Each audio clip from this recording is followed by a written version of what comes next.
He stepped off the sun-drenched pavement of Sunset Boulevard, clutching a battered acoustic guitar. Around him, the golden machinery of 1960s Los Angeles was manufacturing teenage idols overnight, yet he was a 34-year-old ex-convict, utterly desperate for a taste of stardom.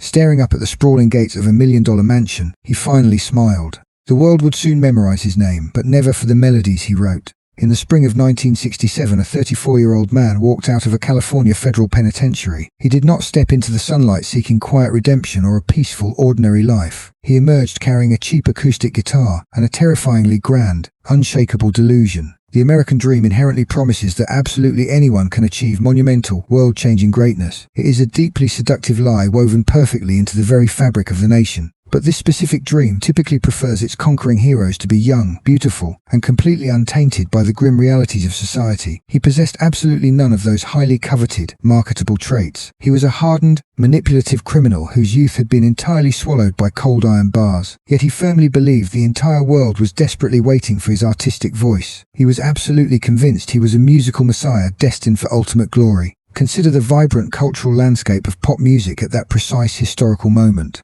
Paul McCartney had already reshaped global culture completely before his 25th birthday. Brian Wilson of the Beach Boys was writing intricate pop symphonies while barely out of his teenage years. The industry ruthlessly demanded fresh-faced youth to sell the lucrative illusion of an endless Californian summer. Then there was this aging, bitter misfit. He was weathered, cynical, and far past the accepted expiration date for a budding pop sensation. His singing voice was raw, his lyrics a rambling mess of stolen street philosophy and misplaced arrogance. The contrast between his harsh reality and Hollywood standards was incredibly stark. He was a spectral ghost trying to crash an exclusive, vibrant party meant only for the young and wealthy. He felt the stinging poison of this societal rejection deep in his criminal bones. His personal obsession with the Beatles bordered on a truly dangerous, all-consuming madness. He listened to their groundbreaking studio records not as brilliant, enjoyable musical entertainment. He literally heard their poetic lyrics as coded secret messages broadcast directly into his deeply fractured mind. This delusion was a textbook display of malignant narcissism, heavily fueled by the intoxicating smog of Los Angeles. He genuinely believed his raw, unpolished talent would easily eclipse the biggest rock band on earth. He stubbornly thought his crude acoustic strumming was actually the absolute pinnacle of modern artistic genius.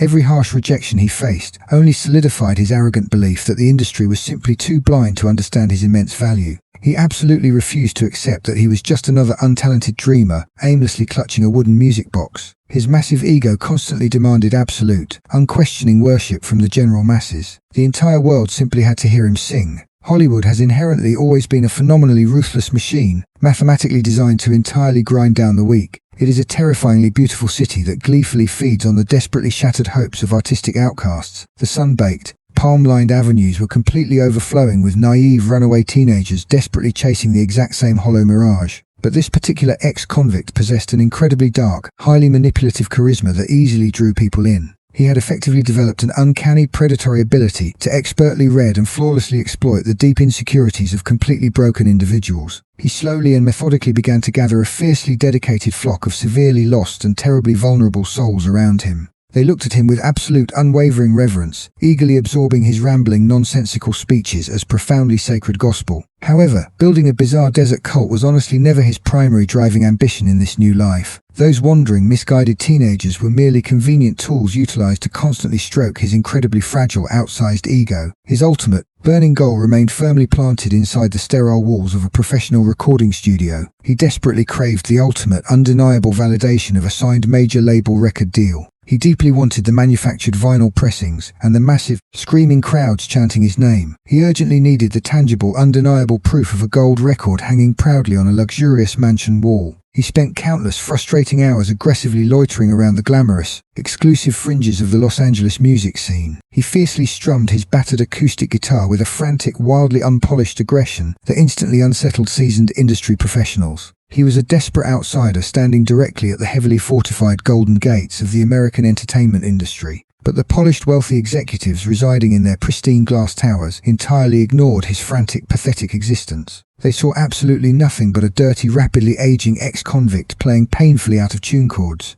Here is where it gets interesting. But to break into Hollywood, he needed a prey that walked out of the light.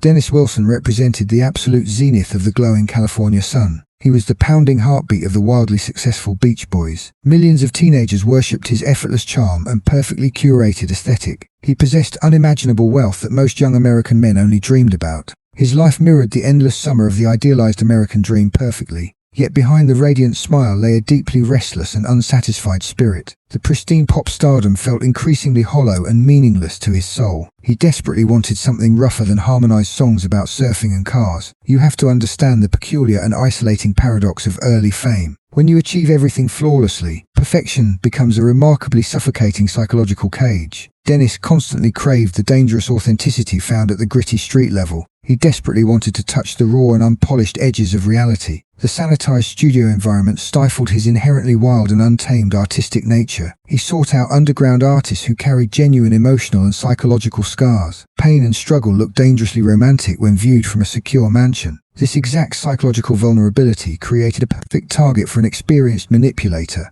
The spring of 1968 carried a remarkably strange and intoxicating cultural energy. The free love movement swept rapidly across the extremely wealthy coastal neighborhoods. Traditional boundaries dissolved completely in a colorful haze of psychedelics and idealism.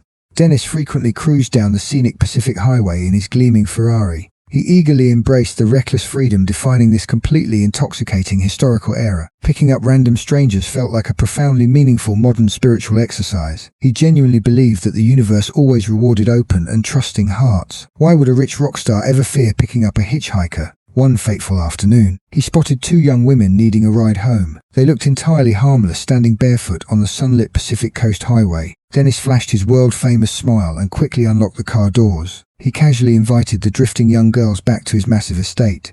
His magnificent Sunset Boulevard mansion was always kept open to wandering souls. He thought he was merely sharing his extraordinary Hollywood abundance with strangers. He possessed absolutely no instinct for sensing truly predatory or dangerous behavior. The innocent-looking girls were simply the beautiful bait for a larger trap. Later that evening, Dennis returned exhausted from a late studio recording session. He noticed a strange man standing quietly inside his pristine and expensive driveway. It was the recently released federal prisoner seeking a completely vulnerable new mark. The mysterious drifter looked incredibly small, but possessed an intensely hypnotic gaze. Our naive music star assumed this was just another gentle, peace-loving hippie. But here is where the story takes a truly dark and terrifying turn. The drifter immediately sensed the immense wealth and crippling insecurity of his host. He literally kissed Dennis's feet to display an absolute masterclass in psychological manipulation. The wealthy musician felt completely overwhelmed by this bizarre and sudden fan devotion. He had never encountered someone so incredibly raw, unpolished, and intensely captivating. To Dennis, this ragged man represented the ultimate and unfiltered underground artistic truth. He eagerly welcomed the highly charismatic stranger right into his luxurious private sanctuary. He casually offered his limitless money, his expensive food, and his genuine friendship. The famous Beach Boy thought he was discovering a completely misunderstood musical genius. He completely failed to recognize the starving, hungry wolf patiently waiting inside there. The golden doors of the American dream swung wide open for a monster. This was the fundamental and fatal miscalculation of the entire optimistic hippie generation. They wrongly assumed that every wandering soul naturally harbored peaceful and loving intentions.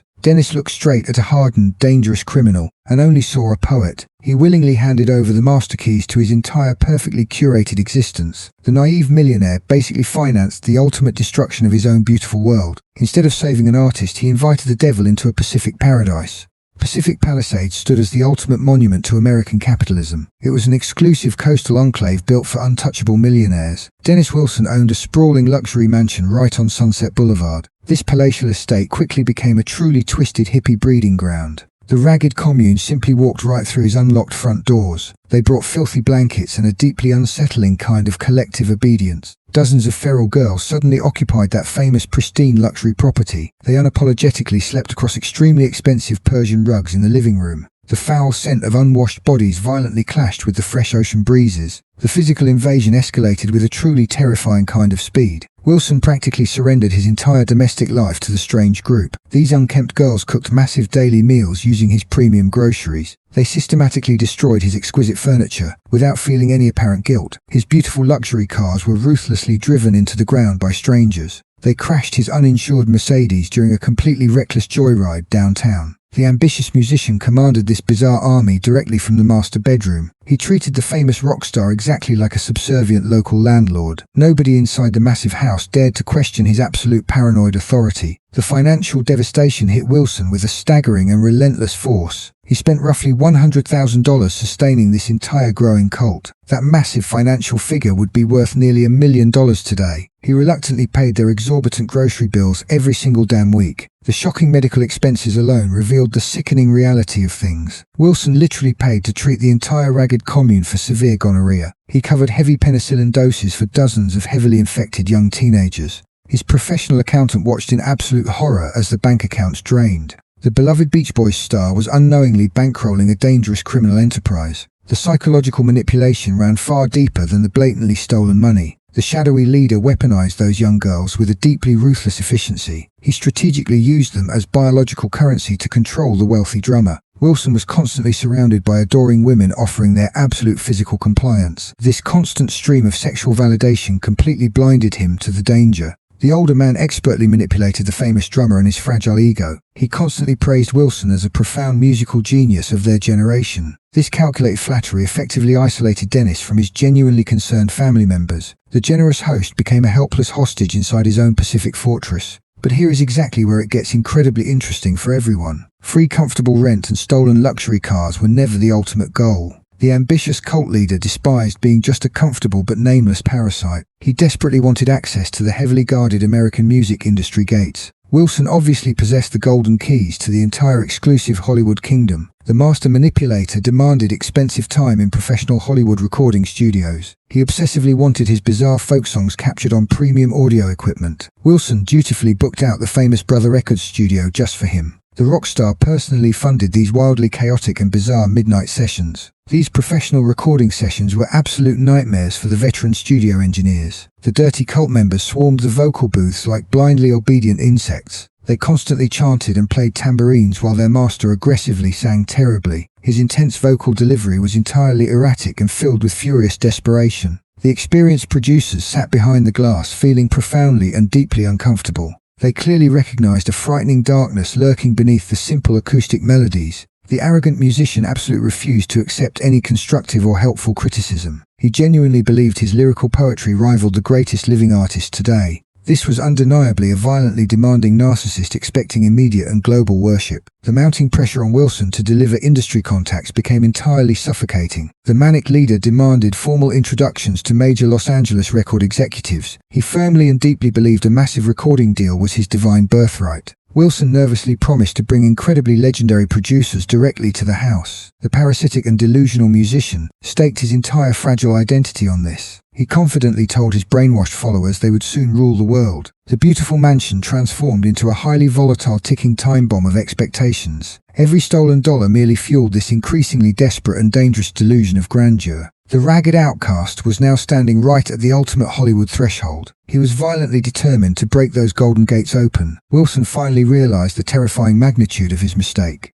The oppressive summer heat of Southern California pressed heavily against the soundproofed studio glass. Inside, the self-proclaimed musical genius prepared for his ultimate undeniable coronation. He had successfully leeched off a millionaire rock star for several grueling months. Now, he was finally standing before the ultimate gatekeeper of the American dream. The expensive recording equipment gleamed with the intoxicating promise of endless wealth. He tuned his battered acoustic guitar with deeply trembling, intensely eager fingers. This was the exact moment his twisted manifestation was officially supposed to materialize. He firmly believed his raw talent would effortlessly eclipse every existing chart-topping artist. He was absolutely convinced that global fame was his undeniable destiny. Terry Melcher finally walked into the dimly lit, air-conditioned recording room. Melcher was established Hollywood royalty and a producer who manufactured literal golden records. He perfectly represented the ruthless, deeply pragmatic core of the American entertainment industry. In this brutal capitalist ecosystem, you were either a highly bankable asset or worthless trash. Melcher sat down, casually crossing his arms with an air of profound boredom. He had already seen thousands of desperate California dreamers begging for a fleeting chance. He did not care about the bizarre spiritual philosophy or the supposedly hypnotic charisma. He only cared if this strange little man could actually sell millions of vinyl records. The machinery of Los Angeles had no room for unprofitable street poets. The desperate audition began with a frantic, unpolished explosion of sharp acoustic chords. He aggressively poured his entire resentful, bitter soul into the expensive studio microphone. He genuinely expected the famous producer to immediately fall to his knees in awe. He sang wildly about paranoia, societal collapse, and his own deeply twisted messiah complex. The acoustic music was merely a chaotic reflection of his intensely fractured mind. Now listen carefully, because this exact microscopic moment changed American history forever. The legendary producer patiently listened, his face remaining entirely an impenetrable stone wall.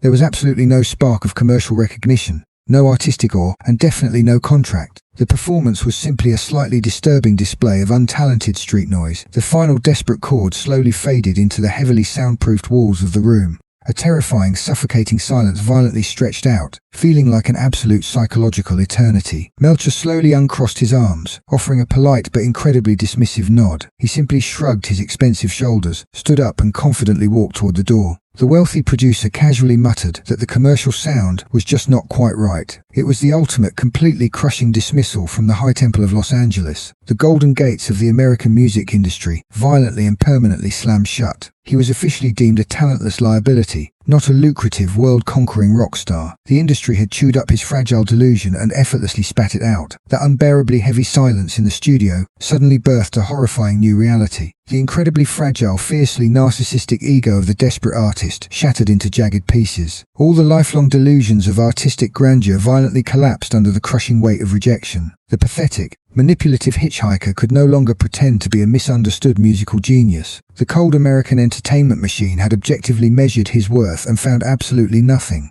In that suffocatingly quiet recording room, the desperate indie musician finally stopped breathing forever. He realized the entire world would never love him for his deeply mediocre songs. The devil woke up. For decades, the entire world has collectively accepted a deeply terrifying historical narrative. The infamous American legal system aggressively painted a picture of pure, apocalyptic evil. They sold us the chilling story of a hypnotic, incredibly powerful cult leader. This dark messiah supposedly wanted to ignite a catastrophic global race war immediately. The prosecuting attorneys confidently called this twisted, apocalyptic vision the helter-skelter theory. Millions of terrified citizens genuinely believed this complex, almost supernatural criminal mastermind narrative. It was the ultimate nightmare for every conservative, ordinary family in Middle America. The ruthless American media machinery absolutely loved this highly sensationalized, terrifying horror story. Leading newspapers and television networks made millions selling this specific brand of fear. Journalists eagerly transformed a grimy desert commune into an incredibly sophisticated satanic cult. This dramatic mythology perfectly capitalized on the growing national anxiety of the era. The hippie movement was suddenly portrayed as a dangerous, deeply corrupted societal plague. Did anyone actually bother to deeply investigate the real, incredibly pathetic underlying motive? The courts desperately needed a grand, theatrical explanation to satisfy the panicked public.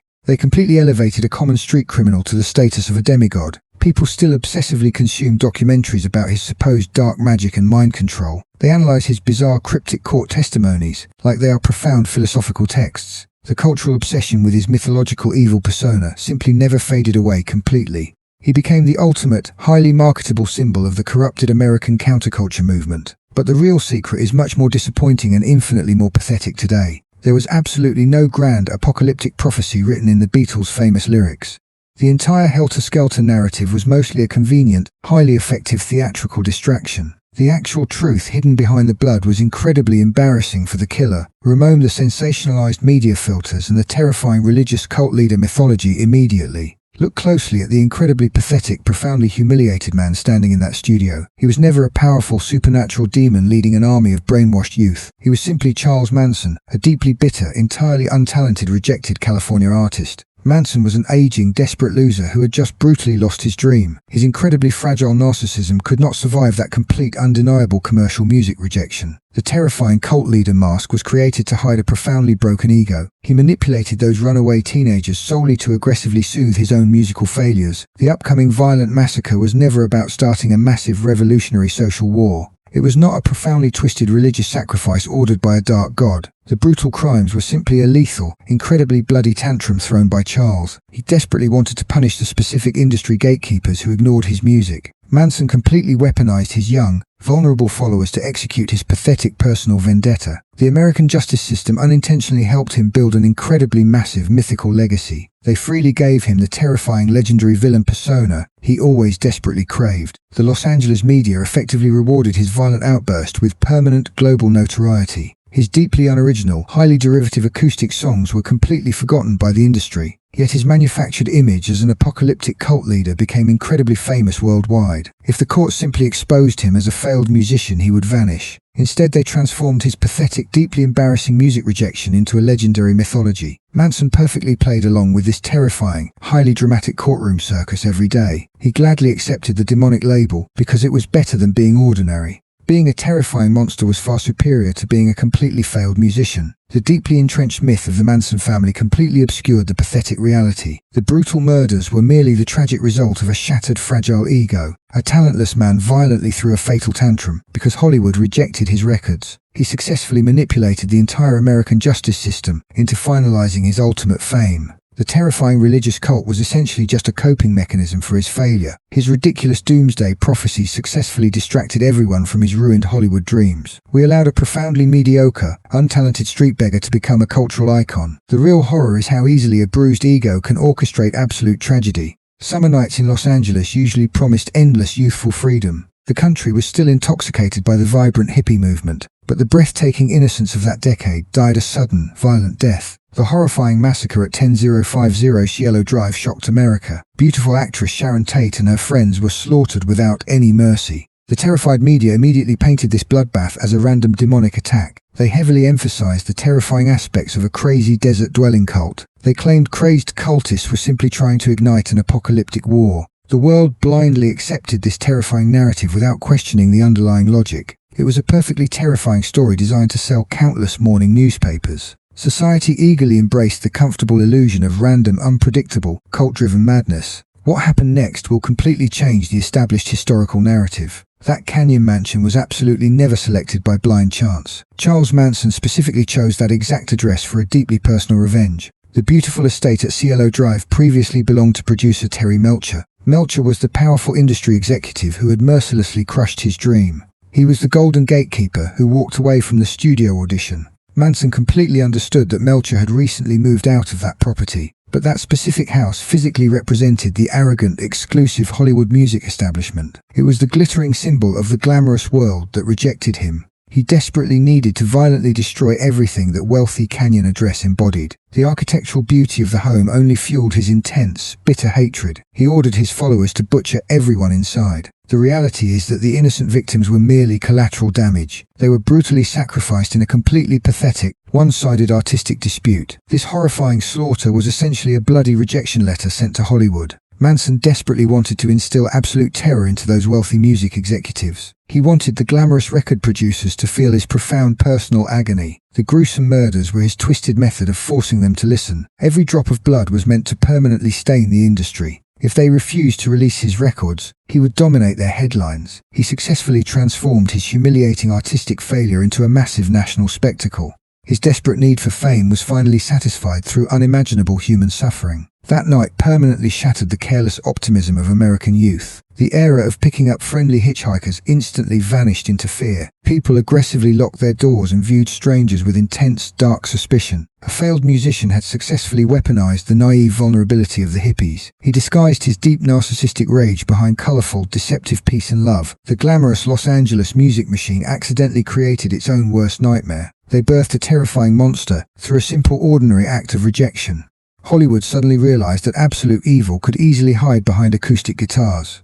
The glittering entertainment capital of the world was suddenly paralyzed by terror. This blood-soaked canyon address remains a grim monument to shattered dreams. The horrifying echo of his pathetic failure still haunts the Hollywood hills. Dennis Wilson was the undisputed golden child of the California coast. He possessed a blindingly radiant smile that perfectly defined a generation. Millions saw him as the ultimate carefree American surfer boy. His sunlit life embodied the boundless optimism of the swinging 60s. The Beach Boys sang endlessly about warm summers and teenage innocence. Dennis actually lived that impossibly perfect and vibrant coastal fantasy. He surfed massive ocean waves while chasing an elusive spiritual freedom. Nothing seemed remotely capable of casting a shadow over his world. He moved through Hollywood with a beautifully dangerous sense of naivety. His heart remained stubbornly open to every wandering poet he met. He genuinely believed that pure love could heal any broken soul. This incredible innocence ultimately became his most fatal character flaw. Then the horrific news from Cielo Drive shattered everything completely overnight. The brutal reality of those gruesome murders destroyed his gentle spirit.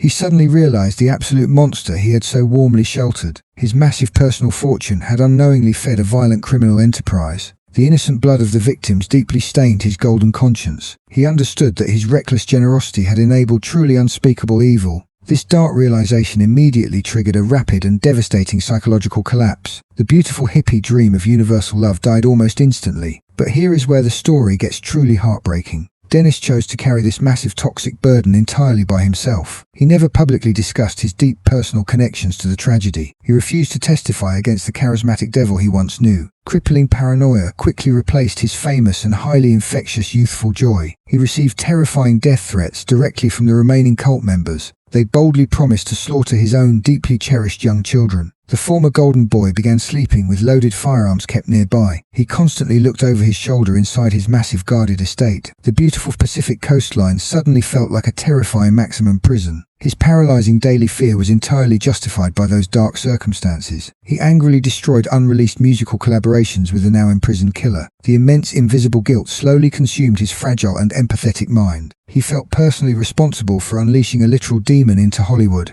Every single platinum record on his wall felt like a cruel joke. The devastating contrast between his bright past and dark present was striking. That radiant surfer smile slowly decayed into complete and silent despair. His athletic physique became noticeably bloated and severely weather-beaten. He eagerly chased heavy narcotics simply to silence the screaming ghosts. Drugs and alcohol provided a desperate temporary escape from his memories. He rapidly transformed into a deeply haunted and remarkably broken man. His personal tragedy perfectly mirrored the broader American cultural collapse happening. The entire nation abruptly lost its hopeful innocence during that summer. The peaceful flower power movement ultimately drowned in a violent bloodbath. Dennis became the ultimate tragic silent victim of that terrifying era. He physically survived the gruesome murders but lost his soul completely. His downward spiral continued relentlessly for another 14 incredibly painful years. He burned through his immense fortune just trying to buy peace. He could never wash away the invisible blood staining his hands. The dark shadow of the murderous cult followed him everywhere relentlessly. In a bitterly poetic twist, he eventually drowned in the ocean. The very salty water that made him famous finally claimed him. A freezing marina in Southern California became his final resting place. He died as a homeless soul, desperately seeking some quiet redemption. The man who joyfully soundtracked the American summer froze in winter. His beautiful heart was broken long before his struggling lungs failed. The purest boy in Hollywood died slowly from carrying its sins. Hollywood has always been a truly ruthless and profoundly unforgiving machine. It endlessly grinds down those fragile souls seeking eternal global validation. The sparkling city only ever spits out two very distinct products. It creates untouchable glittering legends or completely irredeemable and terrifying monsters. Charles Manson was never actually a highly sophisticated supernatural cult leader. He was simply a desperately untalented musician craving absolute global stardom. His entire violent legacy stems directly from a severely bruised ego. The famous city completely rejected his incredibly mediocre acoustic folk songs. That simple industry rejection ultimately triggered an absolutely unimaginable historical bloodbath. Society aggressively loves painting him as a profoundly dangerous religious demon. People find deep comfort in blaming completely incomprehensible and mystical madness. But the real secret is significantly more disturbing for everyone today. The scariest thing imaginable is absolutely never a dark religious demon. It is always a highly dangerous narcissist carrying a crushed dream. Manson fundamentally orchestrated murder simply because he lacked a record deal. He slaughtered innocent people just because a famous producer walked away. His bloody apocalyptic obsession was literally just a frustrated musician's tantrum. He transformed his massive artistic failure into a permanent national trauma. He desperately wanted his incredibly loud voice echoing across the globe. He finally achieved that profound infamy through a truly horrific massacre. The recording industry successfully avoided signing a genuinely terrible folk singer, but they inadvertently unleashed America's most recognizable and terrifying cultural boogeyman. Charles Manson forever remains Hollywood's absolute greatest and most devastating failure. The violently rejected outcast successfully forced the entire world to listen. That was always his incredibly dark and deeply twisted final hit. Let me know your honest thoughts on this down in the comments. Make sure to explore our other deep dives into Hollywood mysteries.